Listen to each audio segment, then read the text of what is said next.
Assalamualaikum warahmatullahi wabarakatuh.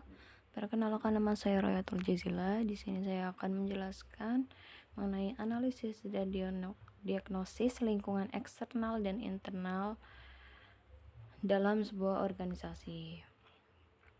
Analisis lingkungan eksternal dan internal merupakan langkah krusial dalam memahami posisi organisasi. Dengan pemahaman ini, organisasi merancang strategis untuk menghadapi dinamika pasar dan persaingan. Di sini akan membahas tentang analisis, diagnosis lingkungan, dan manfaat praktis bagi pengelolaan organisasi yang adaptif dan efektif. Ada juga pentingnya analisis lingkungan dalam organisasi, yaitu memahami kekuatan dan kelemahan, yaitu dengan cara analisis internal melalui faktor seperti sumber daya manusia, budaya organisasi sebagai dasar untuk mengoptimalkan keunggulan dalam organisasi tersebut. Ada yang kedua, ada identifikasi peluang dan ancaman. Analisis internal membantu mengamati tren ekonomi, politik, sosial, teknologi, dan lingkungan yang dapat mempengaruhi bisnis. Dan yang ketiga, ada membentuk strategi yang efektif, yaitu membantu pemanduan strategi yang responsif terhadap perubahan pasar. Dan yang ketiga, ada analisis lingkungan internal dan peluang ancaman, yaitu ada 1, 2, 3, 4, 5, ada 5, yaitu di ekonomi, yaitu yang kita lihat bisa dari kondisi pasar, inflasi, dan daya beli konsumen. Dan yang politik, yaitu kebijakan pemerintah dan stabilitas politik. Yang ada di sosial juga tren budaya dan demografi konsumen. Dan yang keempat, ada teknologi. Kita membuat inovasi dan disrupsi dalam industri tersebut. Dan yang terakhir, ada lingkungan, yaitu regulasi dan isu yang berkelanjutan. Yang selanjutnya ada analisis lingkungan internal, masih di lingkungan internal, yaitu mengenai kekuatan dan kelemahan, yaitu ada yang pertama, ada sumber daya manusia. Sumber daya manusia itu dinilai meliputi penilaian kompetensi, produktivitas, dan budaya kerja tim yang mendukung untuk memenuhi tujuan dari sebuah organisasi tersebut. Ada keuangan, bagaimana sih kondisi likuiditasnya, pendanaannya, dan efisiensi pengolahan modalnya, apakah berperan dalam stabilitas bisnis tersebut. Dan yang ketiga, ada teknologi, yaitu penggunaan teknologi internal yang meningkatkan progres kerja ataupun inovasi produk dan layanan.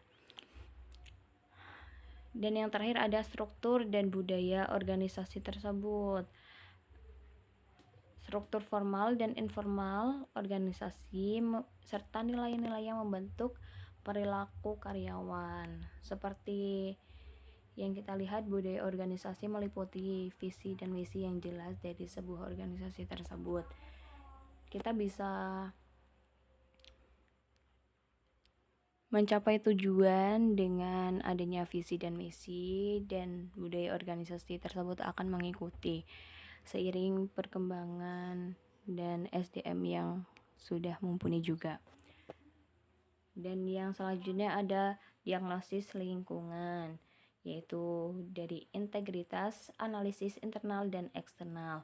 Ada identifikasi kekuatan dan kelemahan yang memanfaatkan hasil analisis internal untuk memahami kapabilitas organisasi. Yang kedua, ada identifikasi peluang dan ancaman, yaitu mengevaluasi faktor eksternal yang membangun ataupun menghambat pertumbuhan bisnis. Yang ketiga ada pembuatan strategi, yaitu menentukan arah strategi berdasarkan sinergi data internal dan eksternalnya. Manfaatnya apa sih analisis dan diagnosis lingkungan bagi organisasi?